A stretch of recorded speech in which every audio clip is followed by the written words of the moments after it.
শ্রমিকদের উপর নির্যাতন বন্ধ সহ বিভিন্ন দাবিতে কর্মবিরতি পালন করেছে কুয়েতের দুটি প্রতিষ্ঠানের প্রায় 15,000 কর্মী।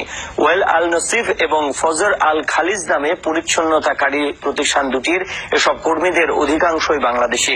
তাদের অভিযোগ, ওয়ার্ক পারমিট পুনর্নবায়নের কথা বলে শ্রমিকদের কাছ থেকে বাড়তি অর্থ আদায় করছে প্রতিষ্ঠানগুলো।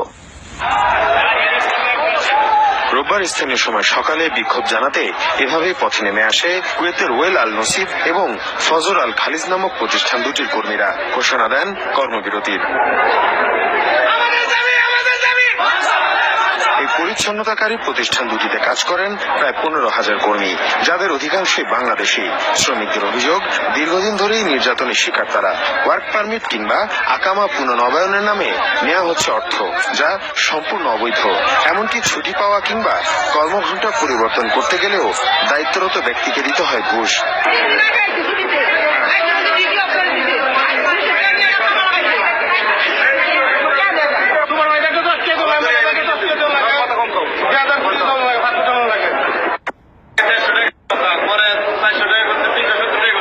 আমার পয়সা রয়েছে 260 টাকা করে।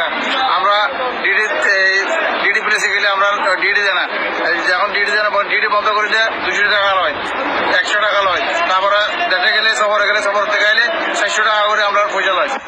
নতুন অনেক শ্রমিকের কাছ থেকে নেওয়া হচ্ছে বাড়তি অর্থ, এমনকি আয়ের ওপর ভ্যাট নেওয়ারও অভিযোগ করেন অনেকে।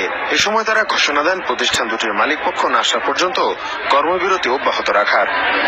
অফিসে চলে গেলে অফিসের ফরেজ থেকে শুরু করে কর্মকর্তা যারা আছে সবাই টাকা পিছনে করে রাত থেকে স্টক করছি। এই পর্যন্ত কোম্পানির কোনো আমাদের এম্বাসি কোনো একটা লোক আসতেছে না। আমরা এই টাকা দিতে রাজি না, এই জন্য আমরা হরতাল করছি। এ ধরনের সমস্যা সমাধানে বাংলাদেশ দূতাবাসের পক্ষ থেকে কোনো উদ্যোগ নেওয়া হয়নি বলেও জানান শ্রমিকরা। মুশফিক হাসান, যমুনা নিউজ।